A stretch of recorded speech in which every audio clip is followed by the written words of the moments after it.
Ganyan? Tignan mo.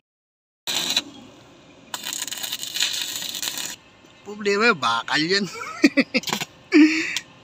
Wala problema ako. Wala ko dalang salamin. Putang ina ko. Hindi ko makita.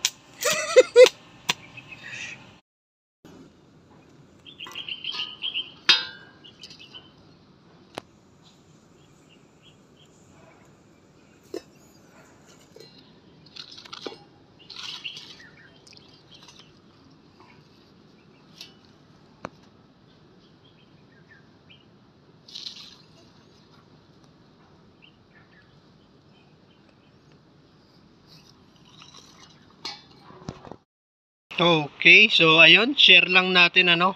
So si Kawasaki CT125, Kawasaki Badja, yan. Yung top box kung paano na ilagay. Since meron naman siyang top box carrier mga sir ano, pero maiksi at saka makitid ano. Hindi nga umabot isang dangkal. Alanganin kumbaga.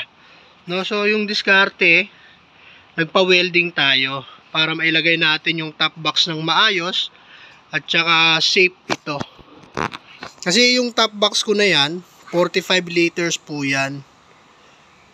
Medyo malaki. Ngayon, yung pagkakabitan niyan, makitid, maliit lang ito. Ito yung stock niya. Tapos, ang ginawa ko na lang, nagpa-welding ako dito. Yan. Parang same lang din ito. Pero, yung medyo mas mataas, ayan, elevated yan dito. No? So, sa may mga CT125, alam nila yan. Ito, medyo mababa pa to. No, ginawa ko, medyo mataas. Ako na lang din nag-bend nito. Tapos, paikot papunta ron sa kabila. Yan, ito naman yung forma niya, no. Yan, para matibay, syempre may bracket yan. Lagyan nyo ang bracket. Disregard nyo na lang ito kasi hindi pa maayos yan. Pipinturahan ko pa ito. Tsaka tornilyo, wala pa akong gano'ng tornilyo. Hindi yan magkakapareho. Madali ako lang ito ginawa ngayon. Kaya may alambre yung iba. Ayan. Tapos dito pre. Oh. Yan. Diba? O, yung stock nito mga sir hanggang dito lang. Yung base plate pa lang ng top box ko. Hanggang dito mahaba. So halos kalahati lang ang tornilyo sa kanya. Yan.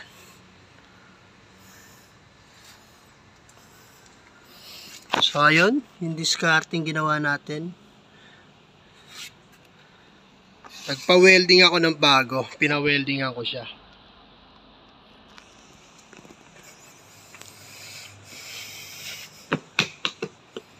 Tibay na.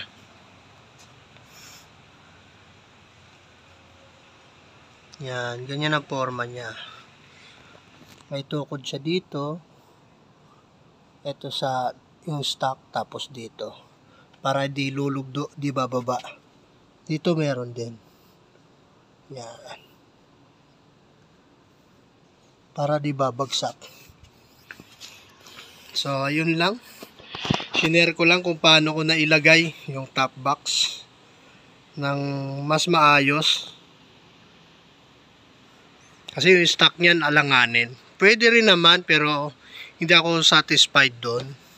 Hindi ako kumpiyansa doon kasi kalahati lang yung matutornilyuhan. Halimbawa, ayan, box na yan.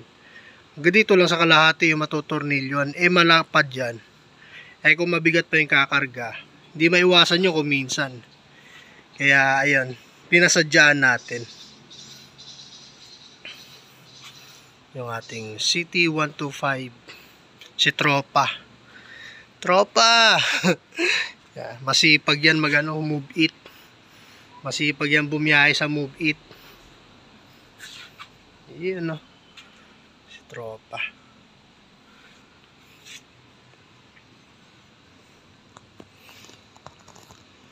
Yung top box carrier kasi pre, nag-canvas ako sa Lazada. Yung DC Monorack, alam natin magandang klase siya.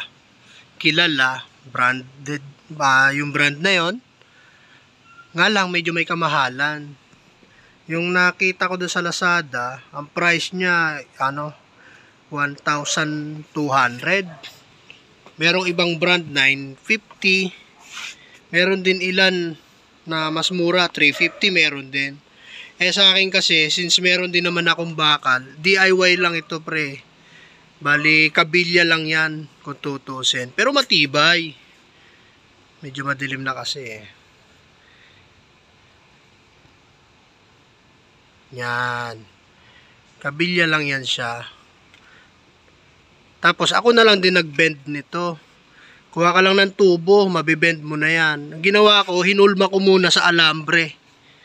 Hinulma ko muna yan sa alambre. Mas madali maghulma sa alambre. Pag ganyan, paikot, tapos may tukod dito. Pero di tukod sa unahan. Yan.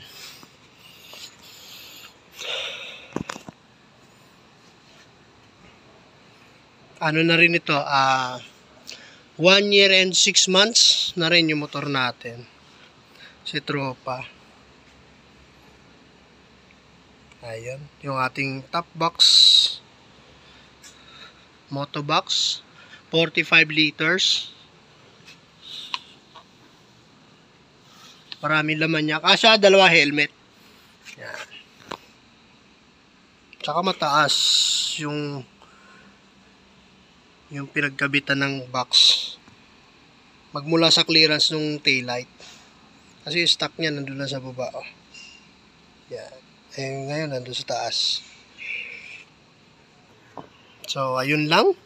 Shinare ko lang yung idea na DIY natin dito sa Kawasaki CT125. Yan.